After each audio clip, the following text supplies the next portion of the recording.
Welcome to red TV. నేను మీ తేజ. ప్రస్తుతం మనతో పాటు సీనియర్ జర్నలిస్ట్ దాము బాలాజీ గారు. నమస్తే సార్. నమస్తే. సో అమెరికాకి, ఇజ్రాయెల్కి, అలాగే ఇరాన్కి దాదాపు 12 రోజుల నుంచి కూడా యుద్ధ వాతావరణం మనం చూస్తూ ఉన్నాం.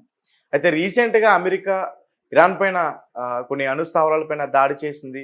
దాని తర్వాత మేమే గెలిచామంటూ కూడా అమెరికా ప్రకటించుకుని, ముఖ్యంగా డొనాల్డ్ ట్రంపే ప్రకటించారు. అయితే ఇజ్రాయెల్ కూడా ప్రకటించారు మేం గెలిచాం ఇరాన్ పైన అని.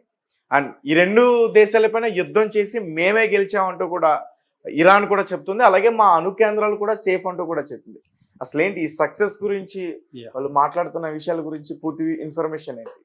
పాకిస్తాన్కి ఇండియా జరిగినప్పుడు కూడా ఇండియా మేమే గెలిచామని చెప్పుకుంది, పాకిస్తాన్ కూడా మేమే గెలిచామని చెప్పుకుంది. జనరల్గా యుద్ధాలు జరిగినప్పుడు రెండు దేశాల మధ్య జరిగితే రెండు దేశాలు కూడా మేమే గెలిచామని చెప్పుకుంటారు మామూలుగా. అయితే ఇక్కడ అనూహ్యంగా 3 దేశాలు పాల్గొన్నాయి. అందుకని ఇప్పుడు ఏం జరిగిందని ప్రచారం జరిగింది. ఈ 2 ఇంపార్టెంట్ విషయాలు అన్నమాట. అంటే రియల్గా ఏం జరిగింది అనేది తెలుసుకోవాలి, ఏం జరిగిందని ప్రచారం జరుగుతూ ఉంది అనేది తెలుసుకోవాలి. ఈ 2 ప్రధానం. అయితే ముందుగా మనం గెలుపు అనేది చెప్పలేం. అబ్సల్యూట్ గెలుపు అనేది ఎవరికి ఉండదు. ఇప్పుడు బలమైన అమెరికా వియత్నాం అనే ఒక బలహీన దేశంతో ఓడిందా గెలిచిందంటే ఫైనల్గా ఓడినట్టు. అట్లాగే ఆఫ్ఘనిస్తాన్ ఫైనల్గా ఓడినట్టే. అంతకుముందు ఇరాక్, లిబియా, ఇలాగా మనం అనేక ఎగ్జాంపుల్స్ చెప్పుకోవచ్చు.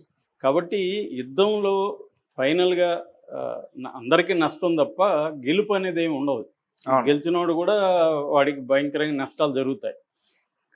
సో ఇప్పుడు మామూలుగా అయితే ఆబ్జెక్టివ్స్ ఏంటి, ఆబ్జెక్టివ్స్ నెరవేరాయా లేదా, ఇది క్రైటీరియా. సో ఇప్పుడు అసలు యుద్ధాన్ని స్టార్ట్ చేసింది ఎవరు? Israel first. అవును, ఇజ్రాయిల్, అమెరికా ఇరాన్ మీద దాడి చేశాయి ఓవరాల్గా. సో అంటే 2 కూడా nuclear states. America second highest nuclear war heads ఉన్నది అమెరికా దగ్గర. ఫస్ట్ ఉండేది రష్యా దగ్గర 6000 న్యూక్లియర్ హెడ్స్ ఉంటే అమెరికా దగ్గర ఒక 5200 ఆ స్థాయిలో ఉన్నాయి. అంటే సెకండ్ హైయెస్ట్ న్యూక్లియర్ వెపన్స్ ఉన్న అమెరికా. అట్లాగే ఇజ్రాయెల్ దగ్గర కూడా ఒక 200 న్యూక్లియర్ హెడ్స్ ఉన్నాయని చెప్తున్నారు, 200 పైనే. సో 2 న్యూక్లియర్ వెపన్స్ ఉన్న దేశాలు న్యూక్లియర్ వెపన్ లేని ఇరాన్ మీదకి దాడి చేశాయి, క్లియర్గా చెప్పాలంటే. సో నిజానికి ఇరాన్ ఏమన్నా న్యూక్లియర్ వెపన్స్ ఉన్నాయని ఎప్పుడని చెప్పిందా? పోనీ ఇంటర్నేషనల్ ఆటమిక్ ఎనర్జీ ఏజెన్సీ వాళ్ళు ఏమన్నా చెప్పారా? పోనీ అమెరికన్ ఇంటెలిజెన్స్ ఏజెన్సీ ఏమన్నా ధృవీకరించిందా? ఏమీ జరగలేదు. పైగా చర్చలు జరుగుతున్నాయి. ఒమన్లో 5 రోజులు కాదు 5 సార్లు చర్చలు జరిగాయి. ఎవరికి? స్టీవ్ విట్కాఫ్కి, అబ్బాస్ అరాక్చి అంటే Iranian foreign minister, defence minister, foreign minister, right. Steve Witkoff ఏమో అమెరికా ప్రతినిధి. సో వీళ్ళిద్దరి మధ్య 5 దఫాలు చర్చలు జరిగినాయి. 6వ దఫా జూన్ 15 ఉంది. 13వ తేదీ వీళ్ళు అటాక్ చేశారు ఇజ్రాయిల్. సో ఇజ్రాయిల్ ఎందుకు చేసింది? ఇజ్రాయిల్ అటాక్ ఇప్పుడు శాంతి చర్చలు కావాలంటున్నారు, ఆల్రెడీ వీళ్ళు చేస్తున్నారు. చేస్తే ఎందుకు చేసింది? ఒక పక్క చర్చలు జరుగుతున్నాయి, ఒక పక్క కావాలనే ఇది చేసింది. ఎందుకు చేసింది? ఇక్కడ 2 ఉంటాయి. తాము ఏమి చెప్తారు అంటే తాము ఏమనుకుంటున్నారు, ఏమనుకోవాలని ప్రజలు అనుకుంటున్నారు. ఇది 2 విషయాలు ఉంటాయన్నమాట ఎప్పుడైనా. సో అది ఏం చెప్తుంది? ముందుగా ఇజ్రాయెల్ ఆబ్జెక్టివ్స్ అంటే డిక్లేర్డ్ ఆబ్జెక్టివ్స్ ఏంటి? ఇజ్రాయెల్ చెప్పేది ఏంటంటే వాళ్ళ దగ్గర 2 వారాల్లో న్యూక్లియర్ వెపన్ని తయారు చేయడానికి సరిపోయే యురేనియం నిల్వలు దాదాపు 400 కిలోలు యురేనియం నిల్వలు ఉన్నాయి. అది 60% ప్యూరిటీ దాటేసింది. 60 వరకు రావడం చాలా కష్టం. 60 వచ్చినాక 90%కి వెళ్ళిపోవడం 2 వారాల్లో అయిపోతుంది. సో వాళ్ళు అనుకుంటే 2 వారాల్లో న్యూక్లియర్ వెపన్ అయిపోతుంది. కాబట్టి ఆ యురేనియం నిల్వల్ని మేము ధ్వంసం చేస్తామని యుద్ధం ప్రకటించారు. కానీ ఆ పని చేయకుండా వీళ్ళ మిలిటరీ ఆఫీసులను చంపింది, వీళ్ళ ఇంటెలిజెన్స్ అధికారులను చంపింది, వీళ్ళ అణుశాస్త్రవేత్తలను చంపింది, వీళ్ళ టెహరాన్ మీద ప్రజల ఇండ్ల మీద బాంబులు వేసింది. ఈవెన్ అణుశాస్త్రవేత్తలు వీళ్ళందరినీ చంపినప్పుడు కూడా ప్రజలు చనిపోయారు. ఎందుకంటే వాళ్ళు ఎక్కడో సపరేట్గా గుహల్లో దాక్కోలే, వాళ్ళు కూడా అపార్ట్మెంట్లలోనే ఉంటున్నారు. సో ఒక సైనిక అధికారి ఒక అపార్ట్మెంట్లో ఉంటే అతన్ని చంపడం కోసం 60-70 మందిని చంపారు వాళ్ళు. సో ఆ రకంగా ప్రజల్ని విపరీతంగా, సామాన్య అమాయక ప్రజల్ని, ముఖ్యంగా స్త్రీలని, పిల్లల్ని ఇజ్రాయెల్ ఫస్ట్ 12 అవర్స్లో పెద్ద ఎత్తున చంపింది. అట్లాగే అణుస్థావరాల మీద కూడా దాడి చేసింది. అట్లాగే మిగతా వీళ్ళ డిఫెన్స్, మిగతా మిలిటరీ బేసెస్ వీటి మీద కూడా ఇజ్రాయెల్ దాడి చేసింది. ఇది ఇరాన్ ఊహించలేదు. ఎందుకు ఊహించలేదు? చర్చలకు వెళ్తున్నాం, మన మీద ఇప్పుడు ఎందుకు దాడి చేస్తారో అనుకున్నారు. వీళ్ళని ఏమార్చి ట్రంప్ అండ్ ఇజ్రాయెల్, ట్రంప్ అనుమతి లేకుండా ఇజ్రాయెల్ దాడి చేయదు. ఇదంతా ట్రంప్ ఇజ్రాయెల్ కలిసి ఆడిన డ్రామా. అంటే మేము చర్చలు చేస్తున్న డ్రామా ఆడతాము, నువ్వు అటాక్ చేయని. సో అలాగే అటాక్ చేశాడు. సో దాని ఆబ్జెక్టివ్ ఏమని చెప్తుందంటే యురేనియం నిల్వల్ని నేను ధ్వంసం చేయడానికి అటాక్ చేశానని చెప్తుంది. మరోపక్క వాళ్ళ ఫోర్దో అనే ఒక అతిపెద్ద యురేనియం సైట్ ఉంది. ఫోర్దోలో మేము అటాక్ చేయలేము, అమెరికా రావాలంటుంది. మరి అమెరికా నువ్వు అటాక్ చేయలేనప్పుడు నువ్వు ఎందుకు వచ్చావు? యుద్ధం ఎందుకు ప్రకటించావు? So that is the number 1 question. దాని తర్వాత బెంజమిన్ నెతన్యాహు ఏం ప్రకటించాడంటే రిజీమ్ చేంజ్ అన్నాడు. అంటే రాజ్యంలో గవర్నమెంట్ని మార్చేస్తాం. అంటే ఎవరిని చంపేసి, ఖొమైనీ చంపేసి కొత్త ప్రభుత్వాన్ని తీసుకొస్తామని మళ్ళీ ప్రకటించాడు. ఎవడు? Benjamin Netanyahu. సో వాళ్ళ ఆబ్జెక్టివ్స్ 2 ఇక్కడ. ఒకటి యురేనియం నిల్వలను నాశనం చేయడం, 2 ప్రభుత్వాన్ని మార్చడం. సో ఈ 2 జరిగాయా? యుద్ధం జరిగినాక 12 రోజుల తర్వాత ఈ 2 జరిగాయా? జరగలేదుగా. 2 జరగలే. ఎందుకు జరగలేదంటే వీళ్ళ వల్ల కాదు. ఫస్ట్ ఆఫ్ ఆల్ ఈ ఫోర్దోలో అటాక్ చేయలేరు. దానికి బంకర్ బస్టర్ బాంబు కావాలి. అవును. GBU-57 దాన్ని క్యారీ చేయడానికి B-2 బాంబర్ కావాలి, స్టెల్త్ ఎయిర్ క్రాఫ్ట్ కావాలి. ఈ 2 వీళ్ళ దగ్గర లేవు. ప్రపంచంలోనే ఒక అమెరికా దగ్గరే ఉన్నాయి. కాబట్టి అమెరికాని అడిగింది ఇజ్రాయెల్, నువ్వు దాడి చేయని. అమెరికా దాడి చేసింది. అమెరికా కూడా ఏమార్చి దాడి చేసింది. 2 వీక్స్ టైం ఇచ్చాడా ట్రంప్? అదంతా కూడా ముందే డ్రామా అనమాట. నేను 2 వీక్స్ టైం ఇస్తాను, కానీ ముందే అటాక్ చేస్తానని డ్రామా. అటాక్ చేశారు. అటాక్ చేసి ట్రంప్ ఏం చెప్పాడు? కంప్లీట్గా నాశనం చేసేసామని చెప్పాడు. నిన్న లీక్ అయింది, అర్లీ మార్నింగ్ లీక్ అయింది ఒకటి. అదేంటంటే డిఫెన్స్ ఇంటెలిజెన్స్ వాళ్ళు, అమెరికన్ డిఫెన్స్ ఇంటెలిజెన్స్ వాళ్ళు ఒక రిపోర్ట్ ఇచ్చారు. పెంటాగాన్. అదే పెంటగాన్ అంటే డిఫెన్స్ హెడ్ క్వార్టర్ పేరు పెంటగాన్. ఓకే. ఆ టౌన్ పేరు పెంటగాన్. అక్కడ హెడ్ క్వార్టర్ ఉండదు కాబట్టి పెంటగాన్ అని పిలుస్తారు. ఈ డిఫెన్స్ ఇంటెలిజెన్స్ నెట్వర్క్ ఉంటుంది. వాళ్ళకి మిలిటరీ ఇంటెలిజెన్స్ ఉంటుంది. ప్రతి దేశంలో కూడా మిలిటరీ ఇంటెలిజెన్స్ సపరేట్గా ఉంటుంది. సో అలాగా వాళ్ళ అమెరికన్ మిలిటరీ ఇంటెలిజెన్స్ వాళ్ళకి ఒక రిపోర్ట్ ఇచ్చింది. ఆ రిపోర్ట్ లీక్ వాళ్ళే చేస్తుంటారు. ఇంకెవరు చేస్తారు? న్యూయార్క్ టైమ్స్లోను, CNN-లోను వీటిలన్నిట్లో బిగినింగ్ వచ్చేసింది. ఆ రిపోర్ట్ ఏం చెప్తుందంటే అసలు నిల్వలను మనం ఏం ధ్వంసం చేయలేదు, మెయిన్ నిల్వలు ఉన్నాయి అక్కడే అని చెప్తుంది. సో నిల్వల్ని ధ్వంసం చేసినట్టు ఎవరో కూడా చెప్పాలి. ఒకవేళ ధ్వంసం చేసినా మళ్ళీ వీళ్ళు తయారు చేసుకోగలరు ఇరాన్. ఎందుకంటే ఇరాన్ దగ్గర అటువంటి ఫెసిలిటీస్ ఉన్నాయి. కాబట్టి యుద్ధం ద్వారా యురేనియం నిల్వల్ని ధ్వంసం చేయడం అనే ఒక ఆబ్జెక్టు నెరవేరలేదు. ఇటు అమెరికాకి, ఇటు ఇజ్రాయెల్కి నెరవేరలేదు. నెరవేరకపోగా ఇజ్రాయెల్కి నష్టం ఎక్కువ జరిగింది. ఇజ్రాయెల్కి ఏ రకమైన నష్టం? హ్యుమానిటేరియన్ లాస్ అంటారు. అంటే హ్యూమన్ లాస్.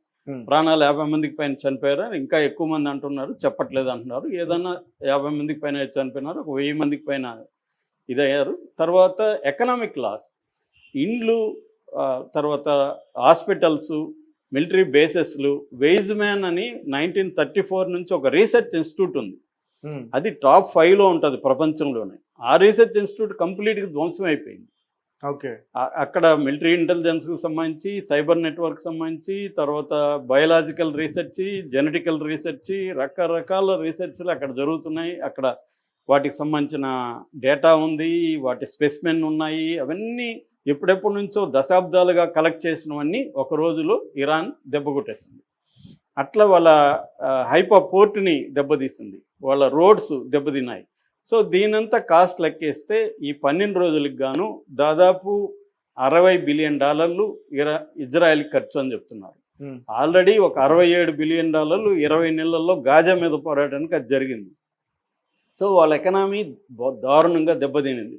20,000 మంది ప్రజలు ఇన్సూరెన్స్కి అప్లై చేసుకున్నారంటే అర్థం చేసుకోవచ్చు. అంటే వాళ్ళ ఇండ్లు, వాళ్ళ ప్రాపర్టీలు, వాళ్ళ కార్లు అన్నీ ధ్వంసం అయితే కదా 20,000 మంది అప్లై చేస్తారు ఇజ్రాయిల్లో.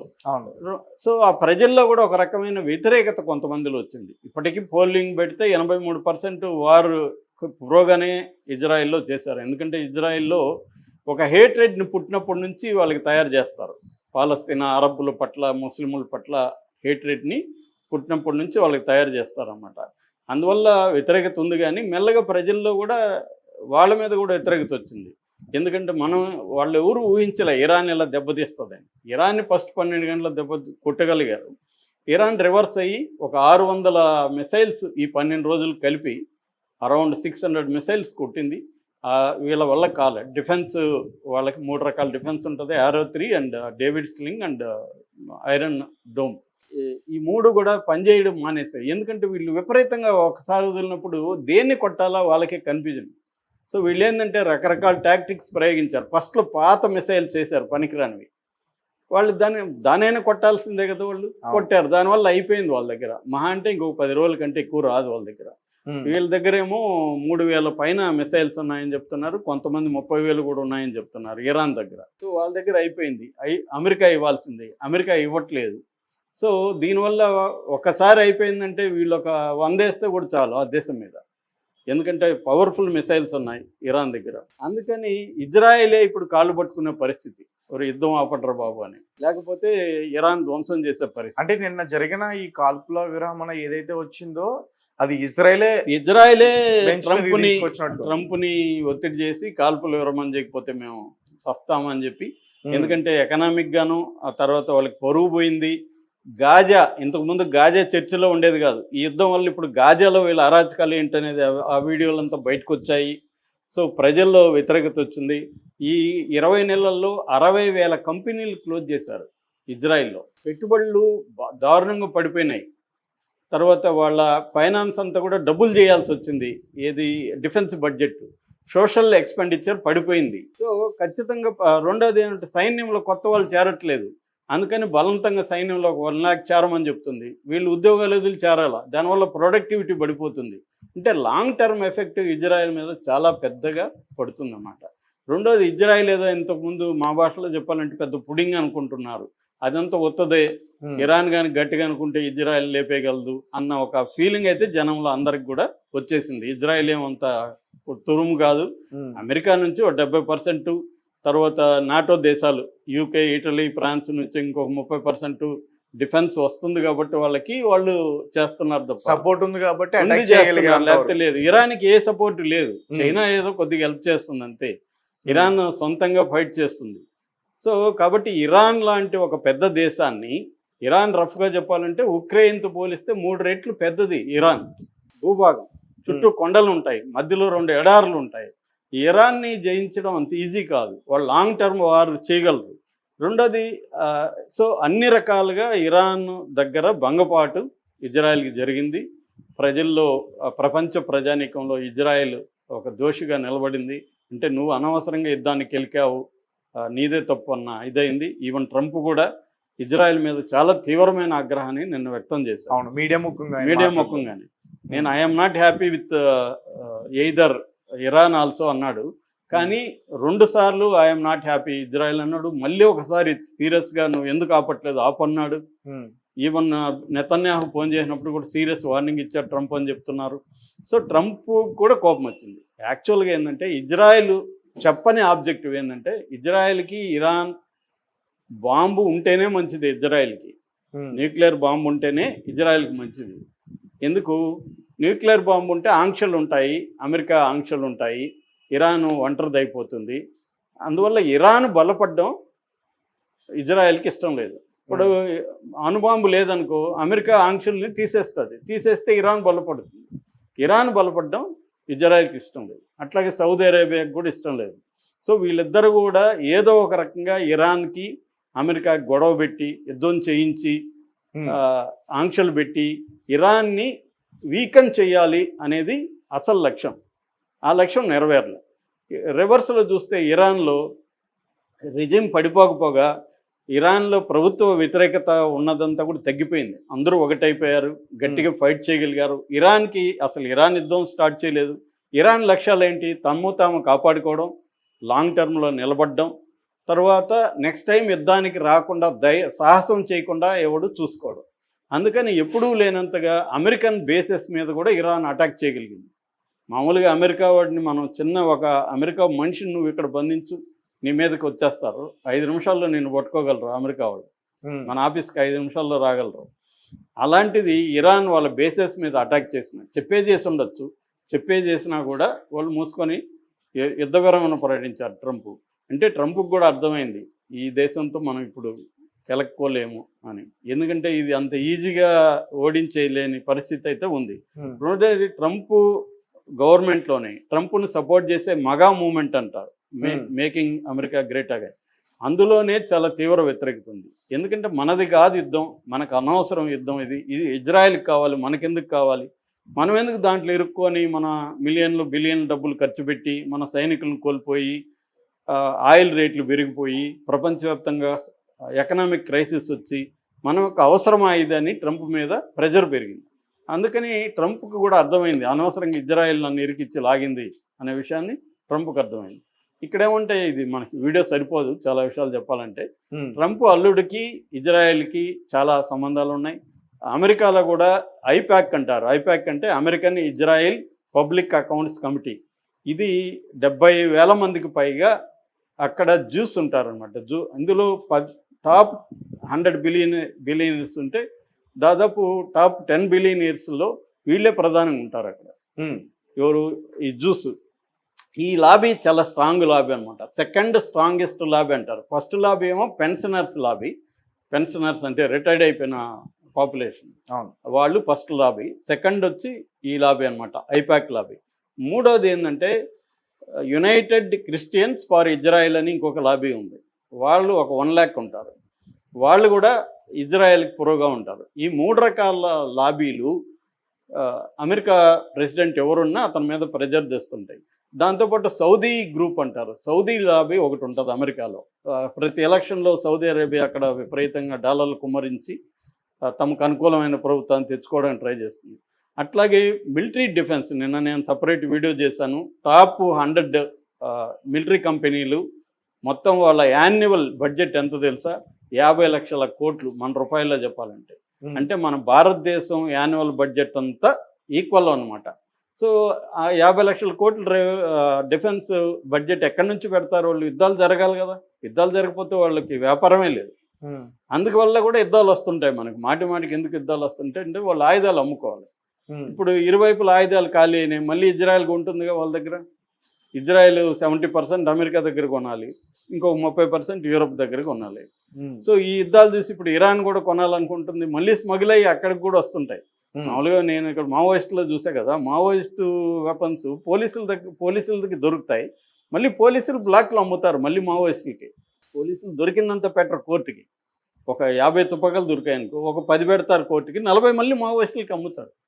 ఇది బ్లాక్ మార్కెట్ వ్యవహారాలు అన్నమాట. సో అలాగా ఇది ఓవరాల్గా ఇరాన్కి గట్టిగా నిలబడింది. ఆ చుట్టూ ఉన్న అరబ్ కంట్రీలో హీరోగా నిలిచింది. ఇరాన్ని ఏమీ చేయలేకపోయారన్న ఫీలింగ్ వచ్చింది. సార్, ఇరాన్ కూడా అమెరికాకి సంబంధించిన ఎయిర్ బేస్ పైన దాడి చేసింది. ఖతార్ చేసినా కూడా అదే చెప్తున్నాను నేను, ఛాలెంజ్ చేసింది అమెరికాని. అమెరికా కానీ మళ్ళీ కానీ వారు ప్రకటించుంటే ఇంకా నిజంగానే అటాక్ చేసి ఉండేది. ఇదంతా ఉత్తిత్ అటాక్ ఇప్పుడు. ఎందుకంటే అమెరికాకు ముందే చెప్పింది నేను అటాక్ చేస్తున్నాను. ఈవెన్ అమెరికా కూడా ఇప్పుడు ఏం చెప్తున్నారంటే, అమెరికా కూడా వీళ్ళ 3 స్థావరాల మీద చేశారు కదా, ఫోర్ద్ అండ్ నతాంజీ అండ్ ఇస్ఫహాన్, ఈ 3 మీద చేసినప్పుడు చేసిందని అమెరికా కూడా. అందుకని అక్కడ ఉన్నవి తరలించేశారు, ప్రజల్ని అక్కడ ఉన్న పనిచేసే వాళ్ళంతా